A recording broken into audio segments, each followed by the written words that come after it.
দর্শক, এমপি আনার হত্যাকাণ্ডের তদন্ত পরিস্থিতি সম্পর্কে জানাতে কলকাতা থেকে যুক্ত হচ্ছেন সেখানকার সিনিয়র সাংবাদিক পরিতোষ পাল। আপনাকে আমন্ত্রণ জানাচ্ছি এটিএন নিউজে। আপনি নিশ্চয়ই এরই মধ্যে জেনেছেন যে এ পর্যন্ত এই হত্যাকাণ্ডে ৩ জনকে গ্রেপ্তার করেছে গোয়েন্দা পুলিশ, এবং সেই সাথে কিন্তু আইন বিশেষজ্ঞরা বলছেন যে এই ঘটনা যেহেতু ভারতে ঘটেছে, তো বাংলাদেশে আসলে এর বিচার হওয়ার সুযোগ নেই, যদিও এখনো তদন্ত চলছে। এই ঘটনায় আসলে এই হত্যাকাণ্ডের তদন্ত পরিস্থিতি সম্পর্কে আপনার মতামত জানতে চাই। এখন পর্যন্ত কলকাতার পুলিশ আজমের মরদেহ সন্ধান করতে পারেনি, তবে সিআইডি এখন তদন্ত নিয়েছে এবং সিআইডি জানিয়েছে যে তারা পুরোদমে তদন্ত কাজ চালিয়ে যাচ্ছে।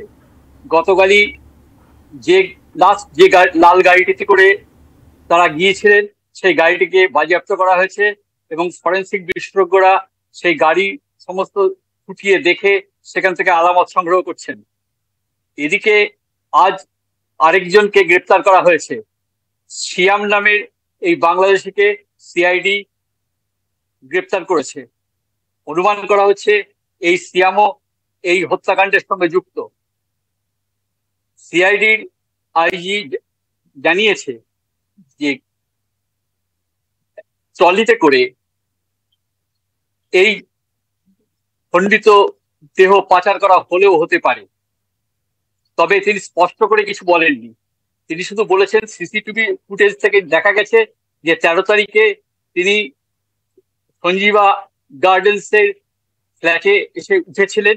তার সঙ্গে 3 জন ব্যক্তি ছিল, একজন মহিলা, এবং তারা এরপরে কয়েকদিনের মধ্যে বিভিন্ন সময়ে আলাদা আলাদাভাবে ট্রলি ব্যাগ নিয়ে বেরিয়ে গিয়েছেন, কিন্তু আজিম কে বেরোতে দেখা যায়নি।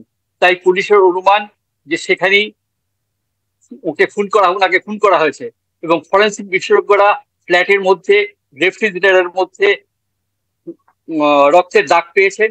সেই রক্তের দাগ মানুষের না অন্য কিছু সে খতিয়ে দেখা হচ্ছে এবং তদন্ত পুরোদমে চলছে বলে পুলিশ জানিয়েছে।